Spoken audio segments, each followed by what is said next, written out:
In 1994, a school bus vanished in rural Georgia. 20 children climbed aboard. None ever came home. For 3 decades, there were no leads, no evidence, no bodies, until a buried bus was discovered in the woods with 19 child skeletons inside and 1 seat empty. Now, a cold case detective has uncovered what really happened in the forest that day, and the truth is darker than anyone imagined. September 16th, 1994. Knox County, Georgia. The school bus never made it home. It was supposed to be a routine Friday. 20 children, 1 driver, a winding stretch of 2-lane road cutting through the trees behind Briar Hollow. The same route taken every day, the same stops, the same schedule. But that afternoon, the bus vanished. There were no witnesses, no tire tracks, no distress calls, just silence. By nightfall, search teams were in the woods, helicopters circled, dogs were deployed. But they found nothing. No wreckage, no skid marks, no sign that the bus had ever existed past mile marker 42. For the families, it became a lifetime of questions. For the county, a scandal buried beneath bureaucratic rot. Officially, it was ruled a tragic accident, an unsolved disappearance. Unofficially, people stopped talking about it. It became a ghost story, a cautionary tale, but 30 years later, everything changed. A construction crew clearing land on the edge of Briar Hollow struck something beneath the soil, metal, rounded, the roof of a vehicle. They dug deeper. It was the bus. Inside were 19 child-sized skeletons, arranged neatly in their seats. But seat 20, the last row, window side, was empty. No body, no bones, no trace of the final child. And whoever buried that bus never expected anyone to find it. The sun hung low over Knox County, Georgia, casting long amber fingers across the fields as bus number 87 rumbled down the narrow 2-lane road. Pine trees flanked either side like soldiers, their shadows slicing across the cracked asphalt in rhythmic pulses. It was 3:27 p.m. on Friday, September 16th, 1994, the last school day before fall break, and the last time anyone would see the children alive.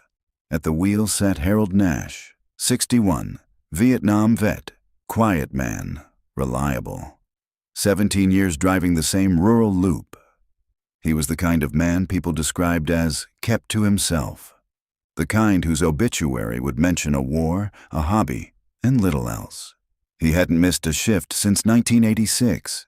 His bus, worn yellow with a faint groan in its suspension, carried 20 children from Dalton Elementary and Knox Middle, 2nd grade through 8th, a mix of farm kids, latchkey kids, and outliers from the county's poorer ridge communities.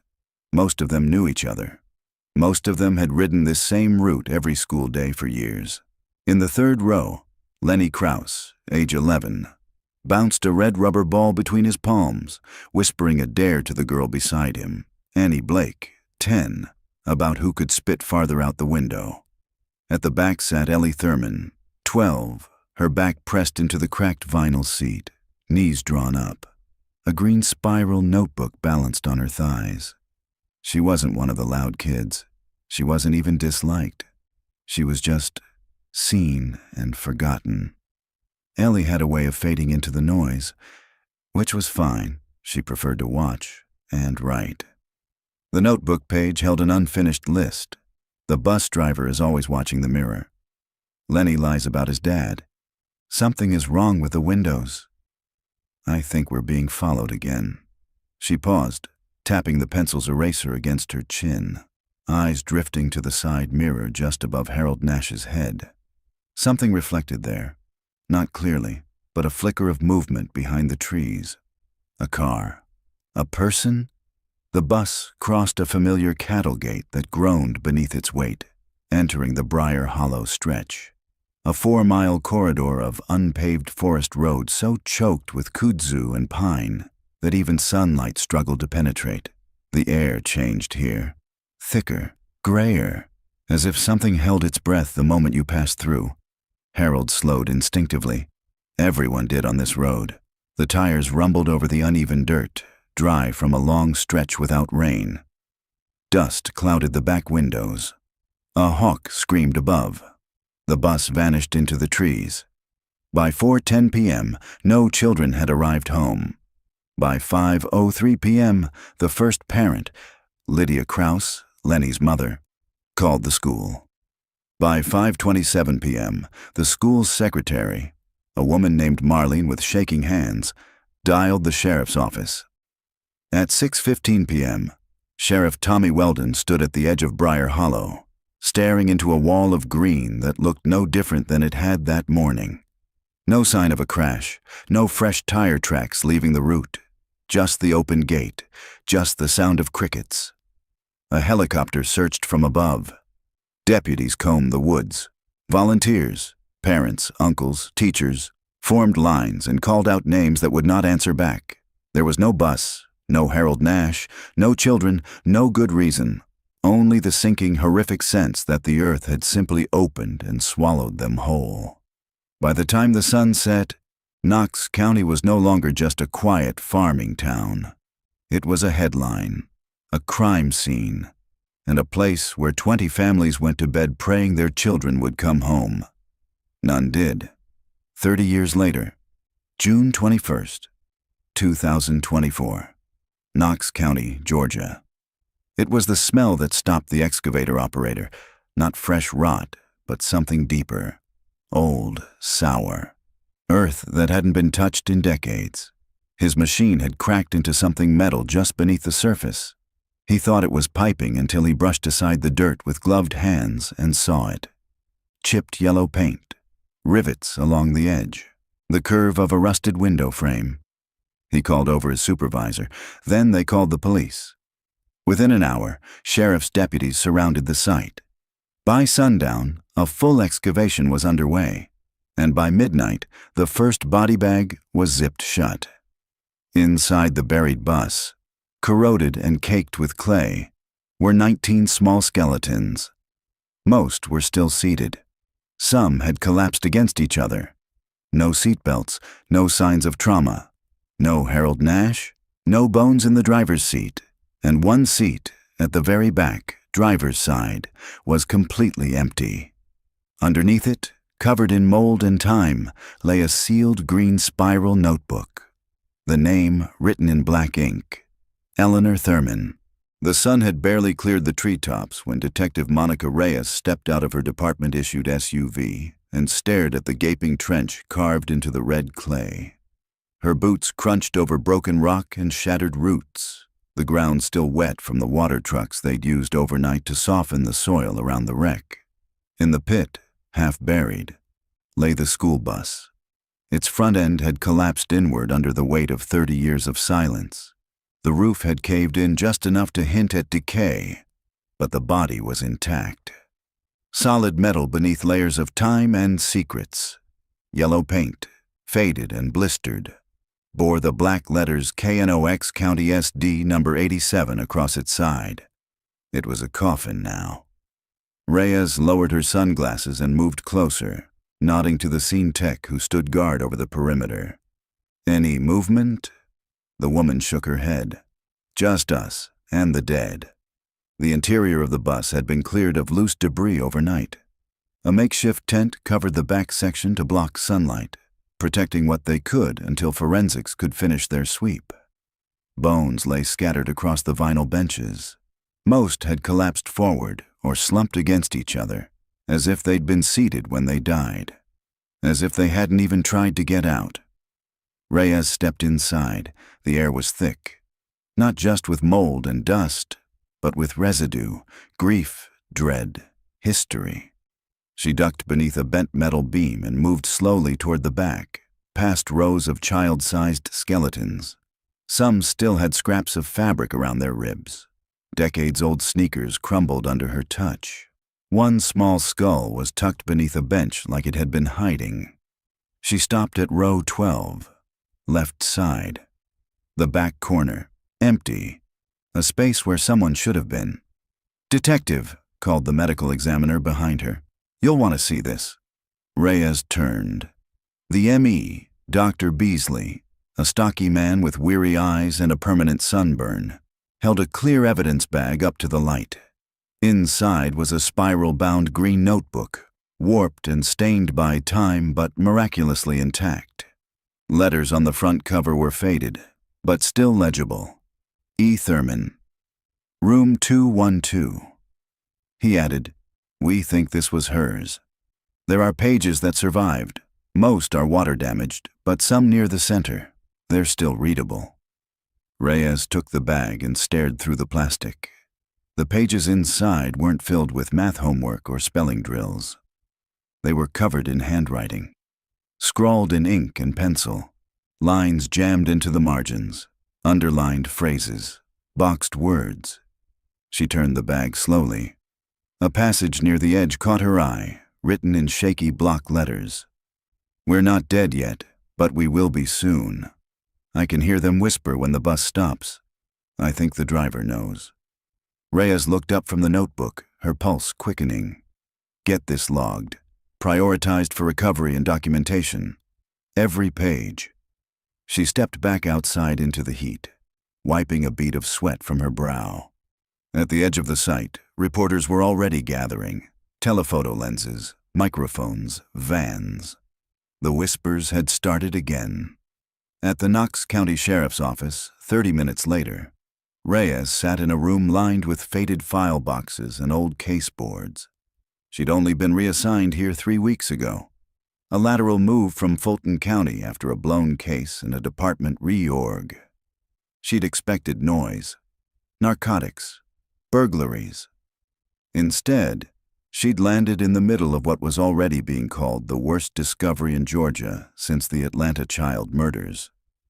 She flipped open the cold case file. Case number 9409 KC missing. Bus route number 5. Harold Nash. September 16th, 1994. 20 students aboard. All declared presumed deceased in 2001. Bodies never recovered. Photos stared up at her from inside the folder.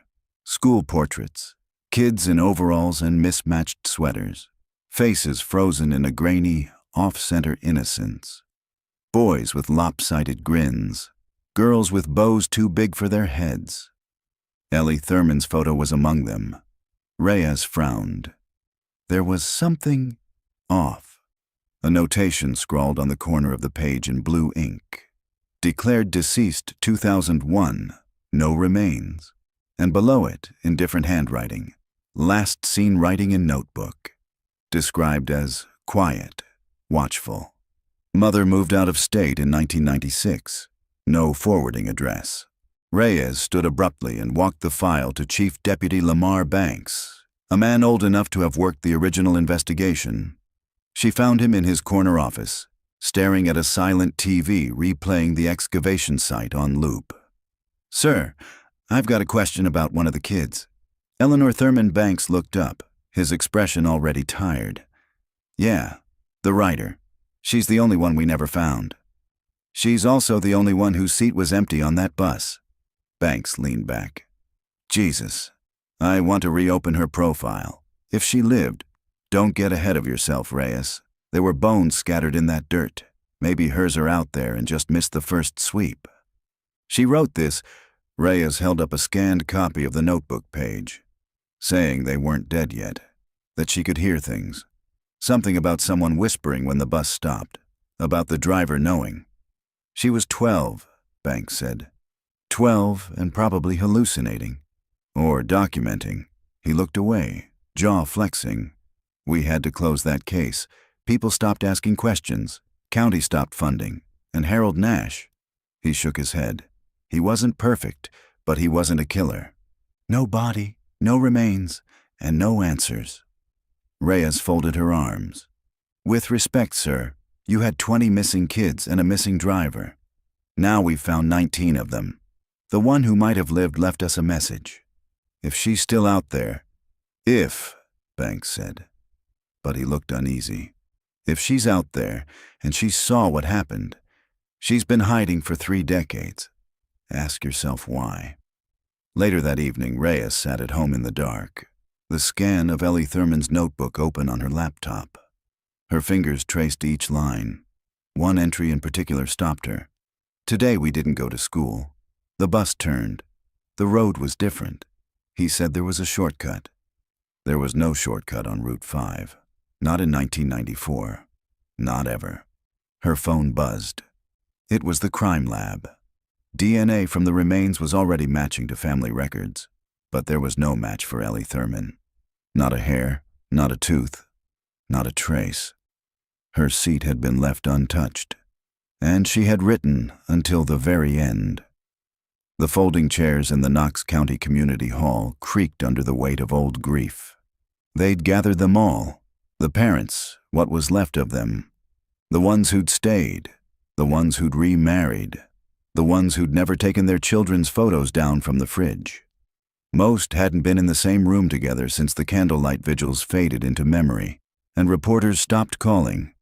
Detective Monica Reyes stood at the front of the room. She hadn't slept much. Her notepad was filled with scribbles, names, connections. The notebook entries haunted her. Ellie's voice had a calmness that didn't match her age, a kind of internal compass that didn't drift even when fear bled through the margins. "First of all," she said, scanning the group, "thank you for coming. I know what we've uncovered at the site is reopening a wound many of you spent decades trying to live with." Murmurs. A few nods. Some crossed arms. "Let me be clear. We believe 19 of the 20 children who disappeared on September 16, 1994, have now been accounted for. Forensic identification is underway, and families will be contacted privately. But one child—" A voice cut her off. "Ellie Thurman." It came from Deborah Ellis, whose daughter Kayla had been in 5th grade. Her voice was sharp, impatient. "Yes, Eleanor Ellie Thurman. Her remains have not been recovered. What's more," Reyes pulled out a plastic evidence sleeve and held it up. "We recovered her notebook inside the bus, intact. It contains several entries that suggest the children were alive after the disappearance, for at least some time." The room shifted. Shoulders tensed. Someone gasped. Deborah shook her head. "You're saying they didn't die that day?" "We're saying we don't know. Not yet." A man in the back stood. Stephen Carr, father of twins James and Jeremy. "How long?" he asked, voice tight. "How long were they?" "We don't know, but Ellie wrote as though time passed. Days, maybe longer." Silence stretched. Another woman raised her hand halfway, then let it fall. Martha Riggs, mother of Billy. Her eyes were rimmed in red. "My husband always believed they were taken somewhere. Not crashed, not dead. Just moved." She paused. "He died 10 years ago, still thinking Billy might come home." Reyes nodded slowly. "There's one more thing. Someone left this." She tapped the notebook again. "Whoever buried that bus didn't take it. That tells me one of two things. Either they didn't know it was there, or they didn't care. Which raises the question, why wasn't Ellie with them?" "Maybe she escaped," someone whispered. Or maybe, Reyes thought, she was taken separately. Back at the sheriff's office, Reyes sat with a box labeled Thurman, Missing Persons. Closed 2001. Inside were photographs, school records, a single pink hairbrush. A letter from her mother dated April 1995 requesting a status update. A torn corner of a birthday card with a stick figure family drawn in pencil. Reyes pulled out the social services notes. After the disappearance, Ellie's mother, Janet Thurman, had remained in Knox County for 2 years. Then, without warning, she left. According to DMV records, she sold her car for cash and never filed a forwarding address. The apartment she rented was vacated mid-lease. Missing child, missing parent. The last note in the file read, "Neighbor reports mother seemed paranoid. Said she thought someone was watching her from the woods. Apartment left in disarray. Child's belongings untouched." Reyes picked up the phone. "Get me a nationwide trace on Janet Thurman." Start with last known address. Cross-reference any female deceased John Does from 1996 to 2005. I don't care how old the records are. Check death certificates, psych admissions, hospital intake logs, anything. That evening, Reyes took a detour. The grocery store on Rayner Street was a hollowed-out shell now. Closed 2 years ago. Dusty shelves visible through smeared windows. But the security mirror on the corner above the old checkout lanes still hung, cracked but intact. In 1998, a woman had called the police claiming she saw her missing son, Ryan Baxter, in that mirror. Just a flash, a reflection. She was checking prices in aisle 5 and looked up, and there he was, behind her, watching her. The story had been dismissed. Stress, grief, mistaken identity. But now, Reyes wasn't so sure. She stared into the cracked mirror. If Ellie had survived, if she'd stayed nearby, had she been watching all along? Later that night, Reyes pulled the Thurman notebook out again and flipped to a page near the end. The handwriting had changed, more erratic, slanted, darker pressure. The bus driver doesn't talk anymore, but he whistles. It's worse than silence. They call it the hollow road. They said we're not lost. We're being reprogrammed. Someone is always watching from behind the fence. A man with a mask like a dog. She stared at the words for a long time. Whistling. A mask like a dog. This wasn't just abduction. This was something else. Something organized, deliberate. And one child had seen it all.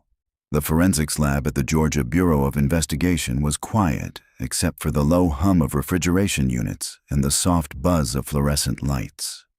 Reyes stood beside a metal table, arms crossed over her chest, as the forensic pathologist flipped through a tablet loaded with skeletal imaging. 19 partial remains recovered so far, he said. We're still running full DNA panels, but dental records confirmed 13 matches to the original student roster. And the other 6? Reyes asked. Still waiting. Bone degradation complicates things, but it's what we didn't find that concerns me most. He swiped to a screen showing a digital reconstruction of the bus interior. Each child-sized skeleton was marked in red, numbered 1 through 19. The 20th seat, he said, tapping the empty corner, had no tissue residue, no DNA trace. Not even bone dust. It's as if that seat was never occupied during decomposition. You're sure? Reyes asked. He nodded. Positive. The other seats show environmental staining, trace hair, or insect activity. This one, clean, pristine, undisturbed. Reyes felt it again, that quiet certainty building in her gut. Someone left that bus before it was buried. The next morning, she was back in Briar Hollow, standing at the edge of the cleared trench where the bus had been unearthed. The scent of damp clay lingered, and black plastic now covered the cavity.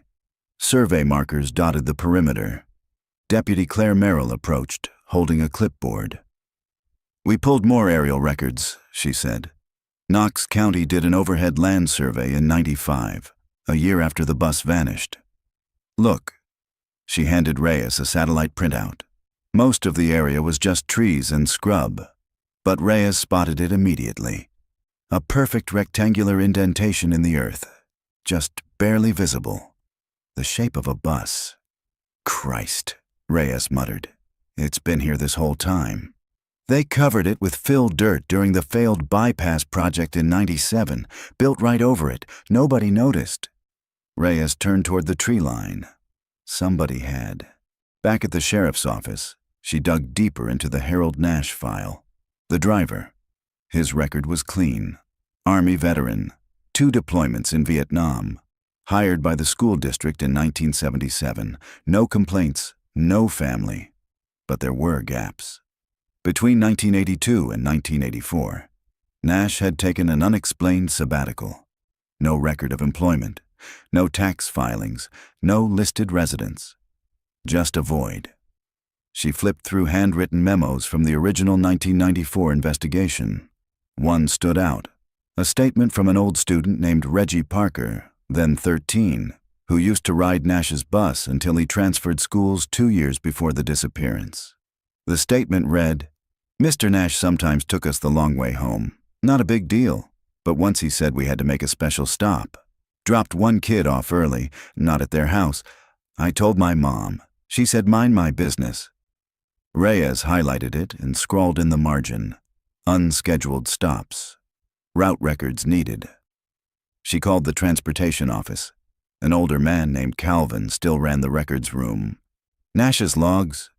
We've got them in the back, dusty as hell." "Bring me everything from 1993 to 1994, she said. "I want to see if any stop was added late in the year.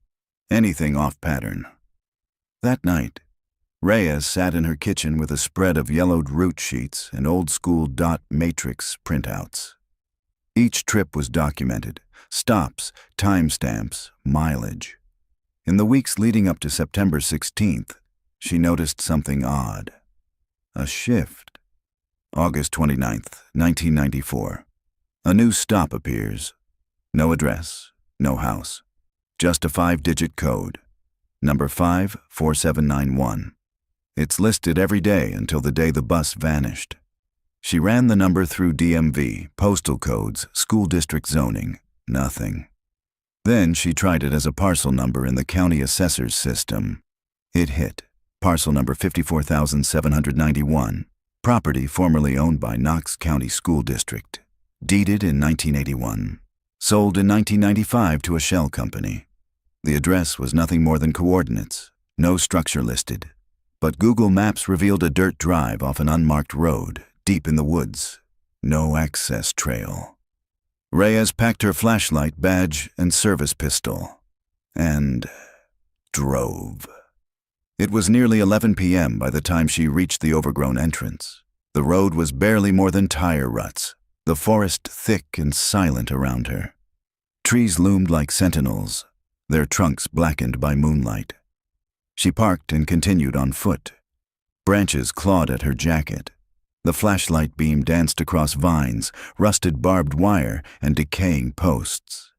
Then, after nearly 15 minutes of walking, a clearing, and at its center, a foundation. Cracked concrete steps, a stone well. No building remained, but the outline was clear. This had been a house once. Reyes circled the site. Near the rear of the foundation, her boot hit something hollow. She crouched, brushing away pine needles and moss. A steel hatch.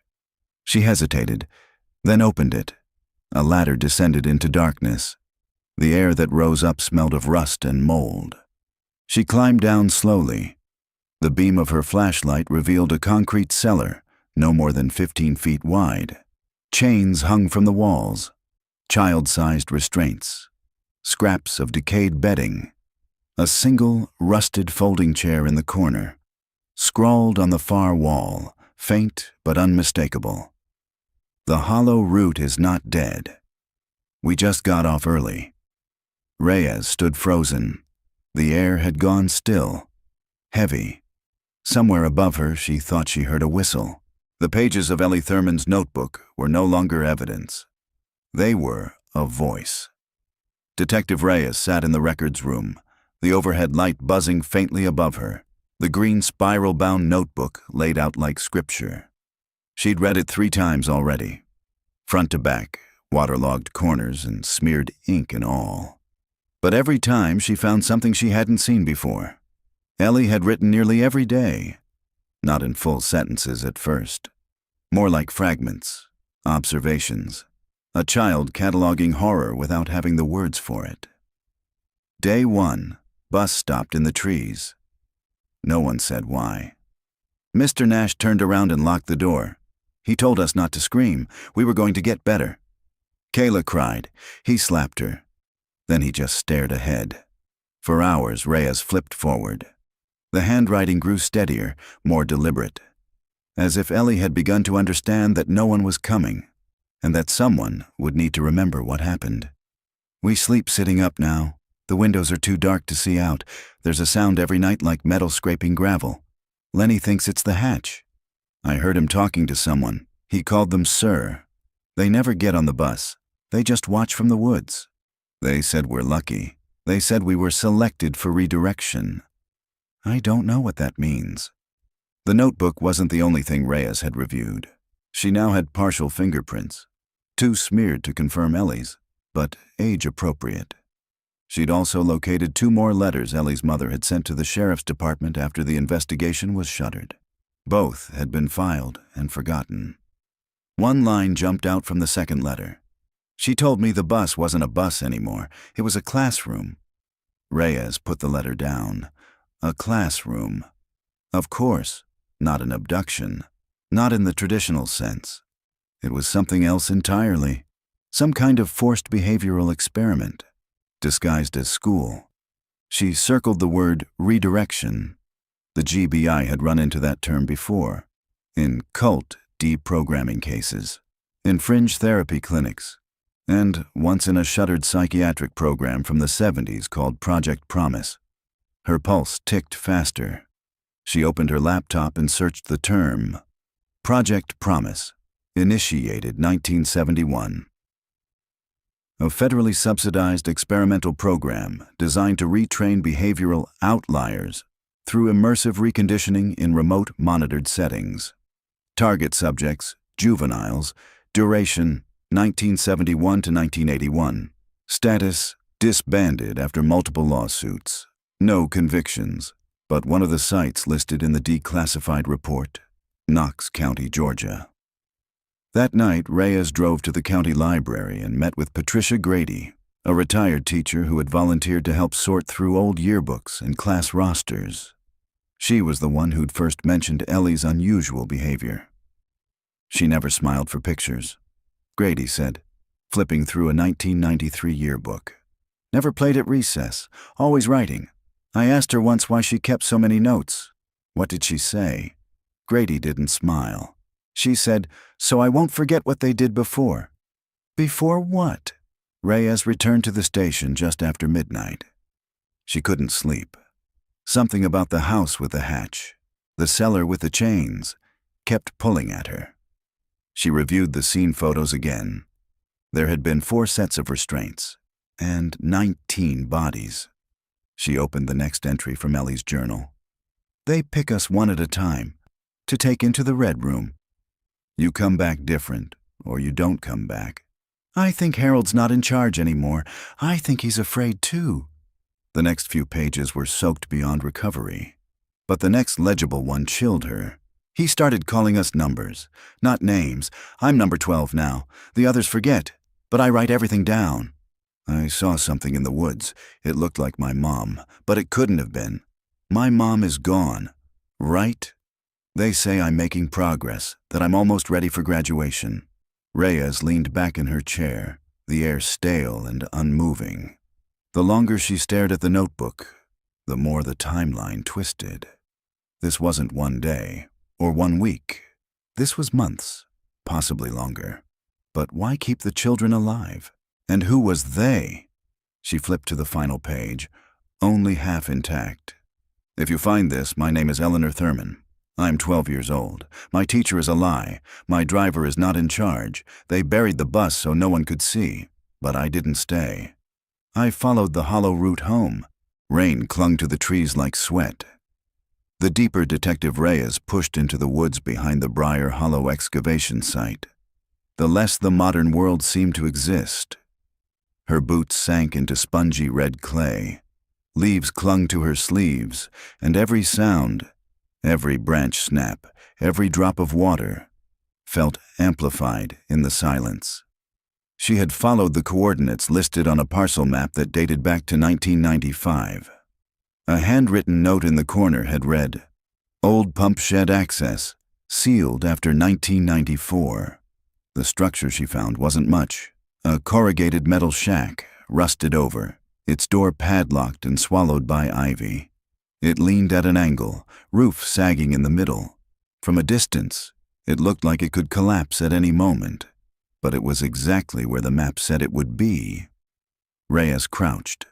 The lock was old. She twisted it with a gloved hand, and it crumbled apart like dry bone. The door creaked open to reveal a narrow concrete tunnel, slick with algae and carved directly into the hillside. A metal ladder descended into darkness. She clicked on her flashlight. It smelled of wet wood, rust, and something older. Damp paper, mold, and rot. At the bottom of the tunnel, the passage widened into a low square corridor, like an old water management system or storm shelter. Reyes moved carefully. The walls were tagged with chalk numbers, 01 through 04, then 05 through 20. At first she thought it was graffiti, but then she realized each number marked a door. Small steel doors, 4 feet high, 2 feet wide, like lockers or crypts. One by one, she opened them. Most were empty, except for door 7, where she found a child's tennis shoe covered in dirt, still bearing a faded sticker. "Hello, my name is Kayla." Door 13 had a stack of Polaroids in a sandwich bag. Photos of the children inside the bus, asleep, eyes closed. Some with food trays on their laps, others with medical tape on their arms. Like patients. Door 20 was sealed from the inside. She didn't open it. Not yet. Back on the surface, Reyes handed off the evidence to Deputy Merrill and called it in. "We're going to need ground-penetrating radar and a forensics team. This isn't a dumping ground. This is a facility." Merrill stared at the shack. "You think this was part of Project Promise?" "I think this was the local continuation of it. Off books. Maybe someone tried to recreate it. Keep it going after the shutdown. But why kids?" Reyes didn't answer. She already knew. Because children could be reshaped, rewritten, controlled. And Ellie Thurman had been their chronicler. That night, Reyes reopened the cold case files and cross-checked the original statements again. A name kept appearing. Not in the files, but in Ellie's notebook. "Mr. Harrow says we're close to our final test. Mr. Harrow doesn't like when we cry. Mr. Harrow smells like bleach and cigarettes." There was no Mr. Harrow listed in any school record. No teacher, no administrator, no staff. She ran the name through old property tax records. Nothing. Then she checked aliases associated with Project Promise's external contractors. One name triggered a hit. Dr. Thomas Harrow, behavioral specialist, consultant, affiliated with Promise between 1974 to 1980. Last known residence, Homestead, Georgia. Reyes's pulse kicked up. She picked up her phone and called in a warrant. The next morning, a team arrived at the home. A 2-story colonial buried behind oak trees, shutters hanging crooked, the mailbox long rusted over. The front yard was littered with broken tricycles, warped lawn chairs, and a faded swing swaying in the breeze. No one had lived there for years. Inside, the air was thick with mildew and dust. But in the basement, behind a false wall, they found boxes of files. Manila folders labeled by number, each with photographs, psychological notes, punishment logs. Reyes flipped through them with growing dread. Subject 12. Eleanor Thurman. Displays cognitive resistance to group conditioning, high retention, social detachment, risk of narrative retention, recommend isolation. Below that, a note scribbled in red marker. Will not break. Possibly dangerous. Observing. Back at the station, the forensic team called in with another update. The recovered remains from the bus had now all been identified. Each matched a child from the missing roster, except for one. Skeleton number 18 was not a student. It was adult-sized, male. Estimated age, 60 to 65. Cause of death? Blunt force trauma to the back of the skull. They pulled dental records. It was Harold Nash, the bus driver. Reyes stared at the wall of case photos. If Nash was dead on the bus, then someone else had buried it. Someone else had driven the bus into the woods. Someone else had stayed in control. And whoever that person was, had made sure Ellie Thurman's seat was empty, which meant there was still a chance she was alive. Or someone wanted the world to believe she was. The video was grainy, time-stamped 2:13 a.m., and shot from a trail camera positioned along a fence line that bordered the Briar Hollow excavation site. Most of the footage was unremarkable. Branches swaying, insects blinking past the lens, until the motion sensor activated and caught a figure standing just inside the tree line. Still, watching. Reyes leaned closer. The man was tall, maybe 6 feet, wearing a ball cap pulled low and a heavy jacket despite the summer heat. He stood there for 26 seconds, then slowly turned and walked back into the dark. She rewound it again and again. He didn't flinch, didn't pace, didn't look around. He knew exactly where to stand, and exactly what he was looking for. By morning, the image had been enhanced by the digital forensics team. The man's face was partially obscured, but a portion of his left cheek was visible. Pale skin, heavily scarred, as if from an old burn. Facial recognition got a hit. Name: Gerald Wexler. Age: 63. Occupation: former school counselor, retired. Affiliation: Knox County School District, 1992 to 1994. He'd been one of 4 staff members reassigned after the Route 5 disappearance. The other 3 had left the state or died. But Wexler, he stayed in Georgia, changed counties, bought a trailer under a trust name, disappeared off the grid. Reyes got the address. She found him outside of Lyons, Georgia, 70 miles southeast of Knox County. His trailer sat at the end of a red dirt road, surrounded by tall grass, a single generator humming in the back. A half-dozen wind chimes clinked in the trees, and a scarecrow, eyeless, mouth sewn shut, stood like a warning at the edge of the yard. Reyes approached the door and knocked twice. No answer. She waited, knocked again. Then the door creaked open. He stood in the shadowed doorway. Gerald Wexler, unmistakable. Deep burn scars traced his cheek and down his neck. His left eye was milky white. "You shouldn't be here," he rasped. "I'm with Knox County, Detective Monica Reyes. I'd like to speak with you about the bus." "I don't talk about that," he said. "No one does." "Someone did," she replied. "Ellie Thurman, you remember her?" He blinked. "I know you were on the payroll. You were listed as a substitute counselor. But there's no record of you ever seeing students, no files, no logged visits. You were on staff when 20 kids disappeared." Wexler didn't move. His good eye darted past her to the woods. Reyes pressed. "Were you watching the excavation? Is that you on the camera?" Still nothing. Then he said quietly, "They said the program ended. That we were done. But we weren't." "What program?" He looked at her and whispered, "The hollow route was never about getting them home. It was about unlearning." Inside his trailer, Wexler moved like a man carrying centuries. The air smelled of pine cleaner and old plastic. He sat slowly in a cracked leather recliner and stared at the TV, which wasn't plugged in. "I was supposed to help," he said, almost to himself. "Observe, take notes, guide corrections." "Were you part of Project Promise?" "Post-Promise," he muttered. "Same people, different cover. They called it Stage 2, said the first group had failed because they didn't start young enough." Reyes sat across from him. "Did you know what they were doing to the children?" "I didn't ask questions. They said it was educational therapy. Until I saw what the Red Room was." He paused. "No windows, no clocks. Just static pumped through the walls. Repetition drills. Food only when they obeyed. Punishment when they didn't." He scratched at the scars on his cheek. "I tried to stop it. Told Harold. Told Nash we were breaking them." "You were killing them." "Number Y didn't. That wasn't me. Harold went rogue. Started ignoring the chain of command. He said the girl, Ellie, was infecting the others.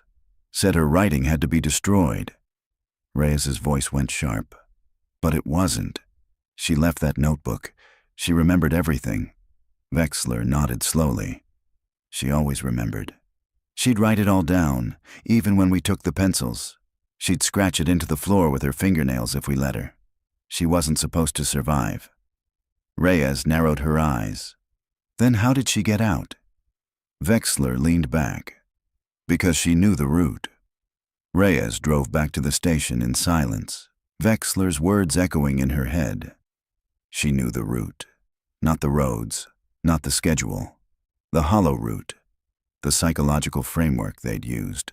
The structure, the pattern. And she'd found a way through it. Not just physically, mentally. When Reyes got back to her desk, she found a manila envelope waiting. No return address. Inside was a photograph, dated October 1994. It showed the bus, parked, still intact, not buried.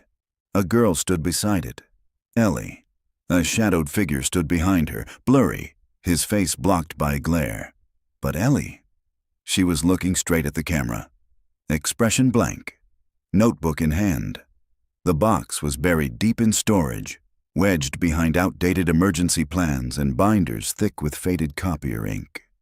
Reyes had spent the better part of 3 hours crawling through the sub-basement archives of the Knox County Unified School District, inhaling mildew and frustration until she saw the label, Bus Route Logs, 1993 to 1995 Supervisor Copy, Manual Ledger. She pried it open with a screwdriver. Inside, stacked between carbon copy forms and oil-stained service receipts, was a handwritten ledger. Yellow pages, carefully dated, each one marked with a blue ink stamp from Superintendent D.W. Charles. She flipped to September 1994. Every page showed the same stops, same order, until September 14th, when a new entry appeared. A different location, no address, just a code. Stop number 21, X tunnel, crate drop, and then again on the 15th, and again on the 16th, the day the children vanished. Reyes drove directly from the archives to the location Wexler had described, 5 miles east of the bus burial site, in an area locals called the Dead Cut, where the county once tried to lay sewer lines but abandoned the project due to unstable earth and budget overruns. There was no fence. No signage, just a break in the underbrush and an access tunnel covered by a rusted hatch and brush. She pulled it open. The air that hit her was thick with damp decay. And something else. Gasoline. She clicked on her flashlight. The tunnel beneath was lined with metal crates, old ones, government-issued. Each one had stenciled white paint across the lid, property of U.S. Department of Education. Restricted training materials. Reyes opened one.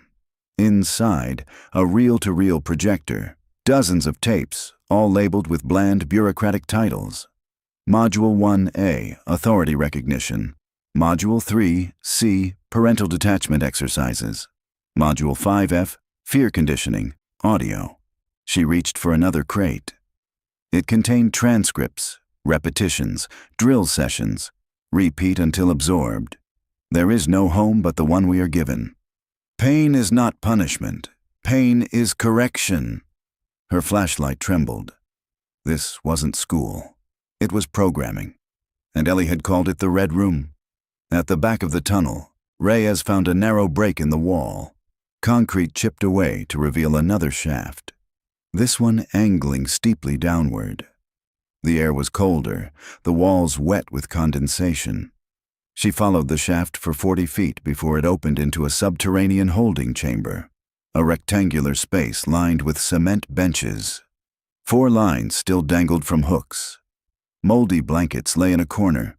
On the floor was a single, rust-stained mattress, and carved into the concrete wall, with what looked like a piece of metal pipe, were rows of tally marks, dozens, hundreds, some crossed out, some circled. Beneath them, scratched with shaky hands, were words. This is where they forget us, but I remember. They made us numbers, but I am still Ellie. One day, I will walk home. That night, back in her motel room, Reyes laid out the evidence like puzzle pieces. The bus was not a crash. The driver was murdered. The children were brought to a tunnel system designed for psychological conditioning. One child, Ellie, resisted, documented everything, and survived. But where had she gone? The only person left with an answer might be the one person no one had questioned yet. Daniel Harrow, the superintendent's son, now a county commissioner, and the man who signed off on the land transfer of the Dead Cut parcel in 1995, just 4 months after the disappearance. Reyes requested an interview. She expected stonewalling, excuses, maybe even security. But when she walked into the commissioner's office, he was already standing. A man in his 60s now, gray at the temples, sharp suit, eyes like cold iron. "Detective," he said, extending a hand she didn't take. "Mr. Harrow," she said flatly, "you were 35 when your father oversaw Project Promise's closure. You were on the school board when Route 5 vanished. You signed the parcel transfer. I was a bureaucrat," he said. "I signed hundreds of things." "Did you read this one?" she asked, placing a photo on his desk. One of the children huddled in the tunnel, their eyes wide, IVs in their arms. He didn't blink. "I don't know who they are, but you know what they are." A pause. Then, children who needed to be re-educated for the good of society. And Eleanor Thurman? At that name, Harrow's expression flickered. Just for a moment. "She's gone," he said. "They all are. You should let the dead stay buried." "But she didn't die, did she?" Reyes leaned in. "She escaped, and someone helped her." "I don't have to answer your questions," Harrow said, voice tightening. "No," Reyes said, standing. "But when I have enough to indict, you'll be answering to a grand jury." She turned to leave. Before she'd reached the door, Harrow said quietly, "You're too late. The girl who left that tunnel, she isn't who you're hoping to find." Reyes didn't turn around. "And you're not the man you pretend to be." It was a scream that brought them running. A construction worker, part of the crew clearing brush for the expanded forensic perimeter near Briar Hollow, had stepped through a soft patch of dirt and sunk nearly to his knee. What he thought was a sinkhole turned out to be a shallow grave. The body was adult, male, recently buried, not skeletal. The man's driver's license, still tucked in his wallet, identified him as Calvin Rhodes, a former school district employee who had managed vehicle maintenance and route logs in the 1990s. He had gone missing just 6 days prior, after Reyes pulled his name from the ledger records and requested an interview. Now he was dead, buried in the same forest that had swallowed 20 children 30 years ago. That same evening, Reyes sat across from Gerald Wexler, this time inside the secured interview room at Knox County Sheriff's Office. He'd turned himself in voluntarily after receiving a mysterious envelope on his trailer porch, a copy of the autopsy report for Calvin Rhodes. A warning. "They're killing the old lynx," he said quietly. "Anyone who remembers too much." "You've got one shot to make this right," Reyes said. "Tell me everything." He did. According to Wexler, the program had never truly ended. After Project Promise was shut down in the early 80s, several of its most fervent supporters, mid-level government workers, educators, and psychological consultants, decided to privatize the process. With no oversight, they experimented on smaller groups, runaway teens, juvenile delinquents, and eventually, students taken under false pretenses. They used school infrastructure, unused land, rerouted buses, old shelters buried in budgets. The children on Route 5 weren't kidnapped. They were redirected under district authority. Harold Nash had been chosen because of his silence, his record, his dependability. But something went wrong. Nash began to question the project's morality and began sympathizing with Ellie, the one child who never broke. The others began to follow her lead. They remembered their real names, refused to repeat the mantras, so Nash made a choice. He attempted to smuggle Ellie out. He was caught, and he was killed. "You weren't just an observer," Reyes said. Wexler shook his head. "Number Y helped him. I gave him the notebook, told him to let her keep it. She wrote it all down, and I thought she made it. She did. Reyes slid the photo across the table, the one of Ellie beside the bus. You took this, she said. Wexler blinked slowly. Yes. She escaped? I got her to the edge of town, told her to walk the tracks east. I was supposed to meet her the next day with a ride out. But when I came back, she was gone. Gone where? He looked up, eyes red. I don't know. I think someone got to her first. Later that night, Reyes paced her motel room, staring at the investigation board she'd tacked to the walls. Maps, mugshots, notebook pages, surveillance stills. So far, 19 children confirmed dead. 1 missing, Eleanor Thurman. Harold Nash, murdered. Calvin Rhodes, murdered. Gerald Wexler, confessed collaborator. Daniel Harrow, uncooperative, dangerous. Reyes's phone buzzed. It was the GBI lab. We just got a match on partial DNA found on the mattress in the tunnel. It's fresh, days old. Whose is it? A beat. It's Eleanor Thurman's. The next morning, Reyes stood in the woods behind the tunnel site. A team was sweeping the area, but there was no sign of Ellie. Just a set of footprints near the clearing. Small, female, and a message scratched into the bark of a pine tree. I remember. He still watches. Reyes turned in a slow circle. They had missed her by days, maybe hours. Back at the station, a voicemail was waiting. Unlisted number, static-filled, then a girl's voice. Quiet, calm, tired. Stop asking about me. He's still out there. He follows the survivors. I can't be found. If you're reading this, it means someone finally listened. But that's not enough. They need to dig under the school. That's where the truth is buried. Click. The school had been condemned for 20 years. Dalton Elementary, once the pride of Knox County, now stood rotting beneath layers of ivy and silence. The roof sagged in the middle like a broken spine, and its windows had long since been shattered by time or vandals.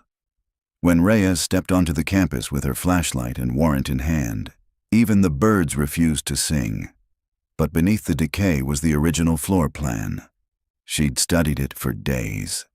The cafeteria, the old gym, the administration office. But what caught her attention most was what wasn't on the blueprint. The basement, not listed, not measured, but mentioned in a staff memo from 1991 about routine flooding in lower storage. Reyes had found that note buried in a digital archive no one had touched since the district went bankrupt. So she started at the cafeteria, following her gut and the smell of mildew and earth. Behind a rusted serving line was a steel door with a warped, "Authorized personnel only" sign hanging sideways. She pushed it open. The stairs descended into shadow. The basement wasn't a basement. It was a compound. Reyes stepped into a corridor that extended in both directions. Concrete walls lined with clipboards, cracked light fixtures, and faded motivational posters that hadn't seen sunlight since before the Clinton administration. Silence is strength. The best students don't talk back. You are loved enough to be corrected.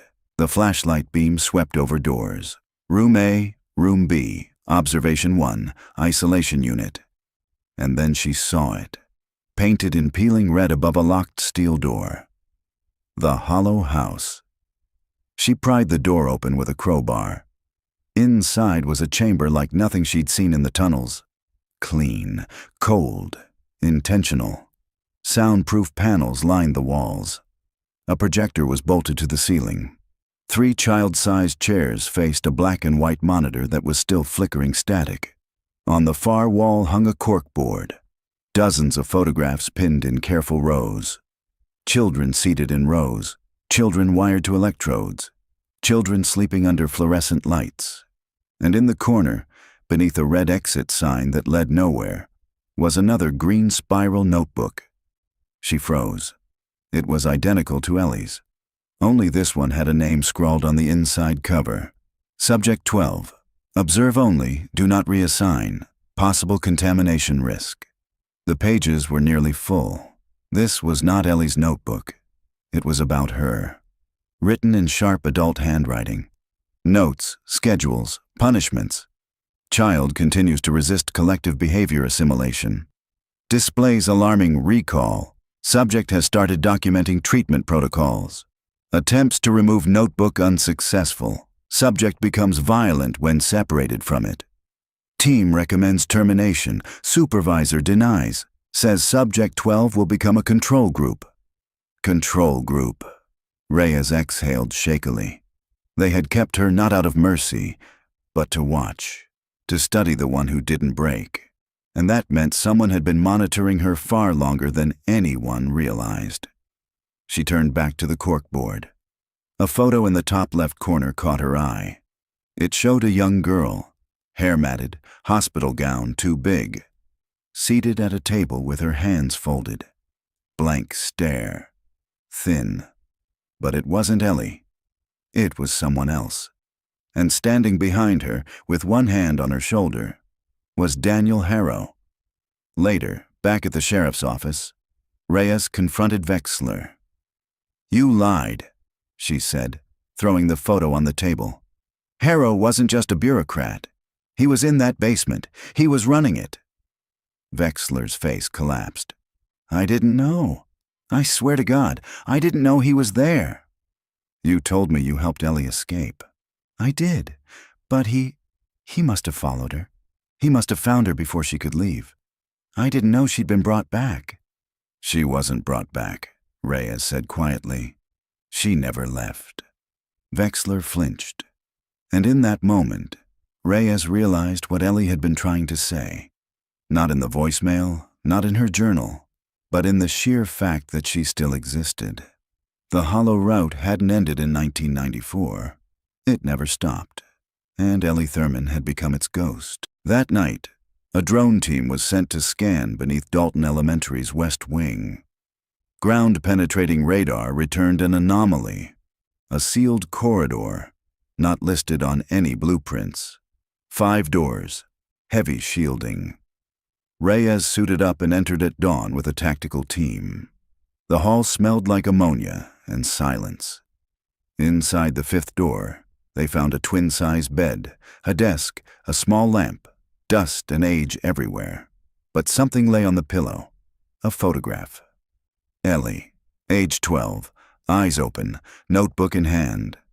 On the back, in handwriting Reyes immediately recognized, "You got close, detective. But not close enough. I'm not a child anymore. I'm what you made me. I'll be in touch." The storm hit just after midnight. Sharp Georgia wind. Sheets of rain. Trees bowing low like something was coming through them. Detective Reyes sat in her unmarked cruiser, parked a mile from Dalton Elementary, watching the ruins of the school vanish behind waves of water streaking across her windshield. She wasn't alone. On the passenger seat lay a sealed envelope, delivered to the front desk of the sheriff's office that morning in a plain manila pouch. No return address. The receptionist had assumed it was evidence. Reyes knew better. Inside, a single photograph, a classroom, empty except for one desk in the middle.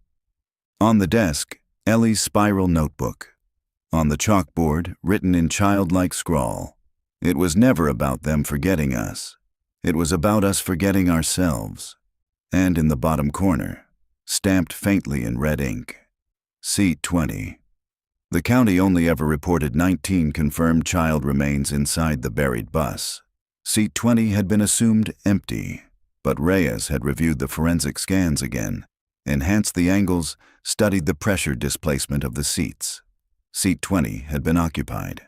But the body found in it wasn't one of the children. Not Nash, not a stranger.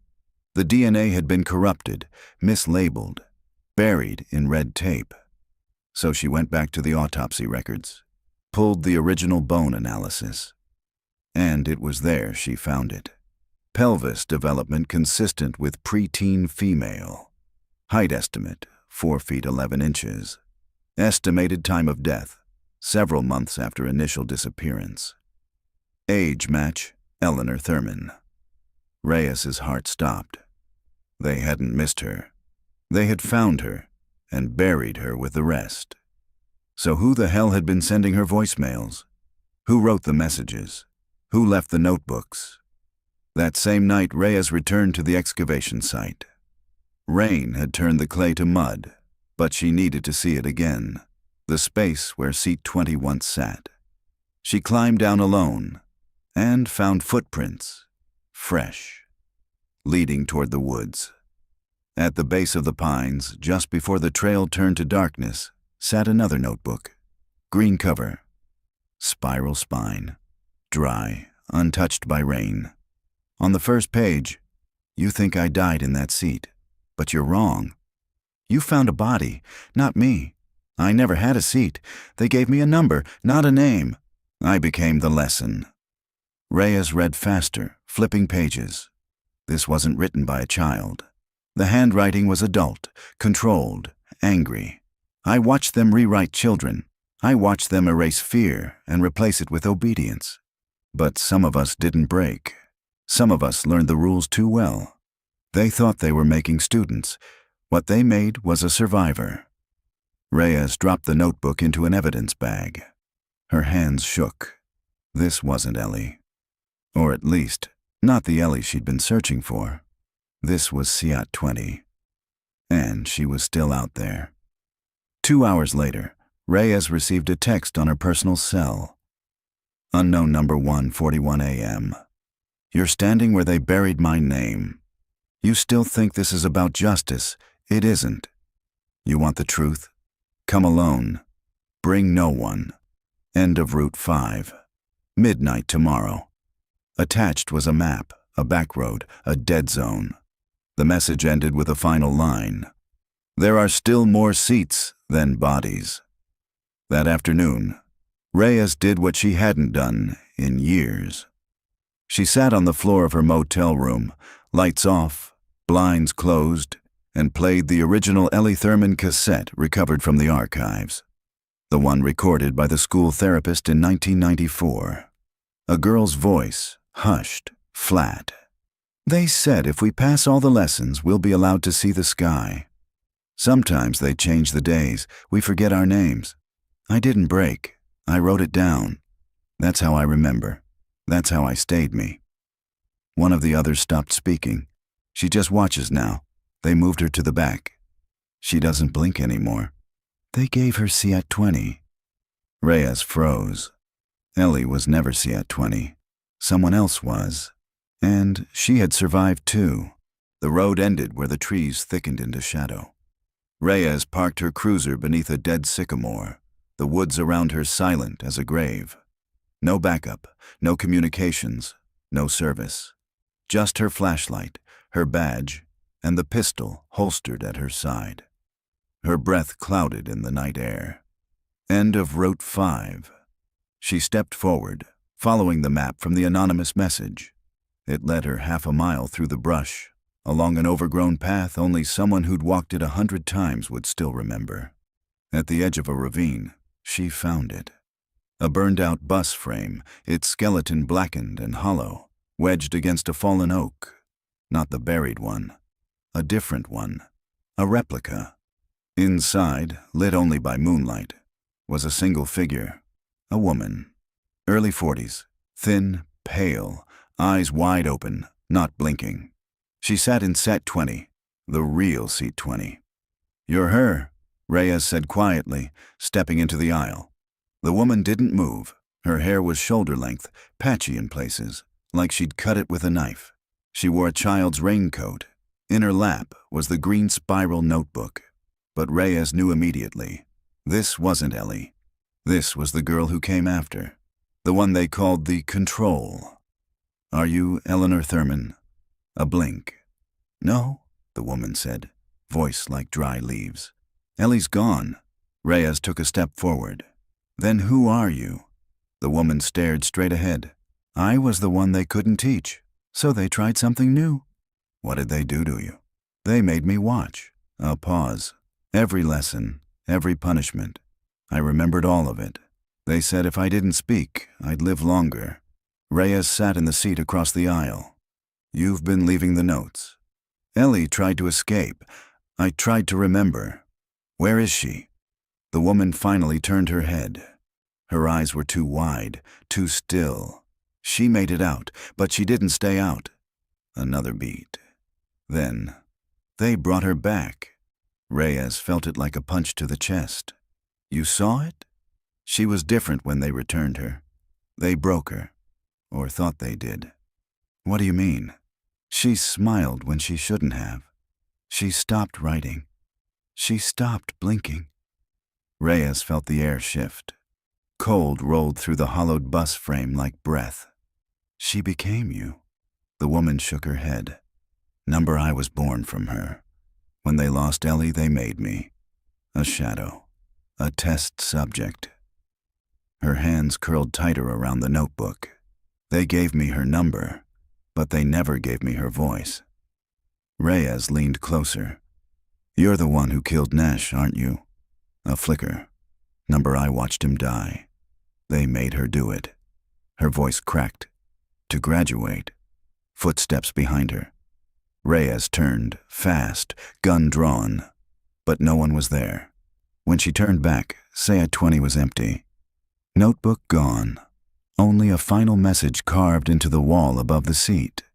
She lives in all of us now. There is no graduation. There are still more buses.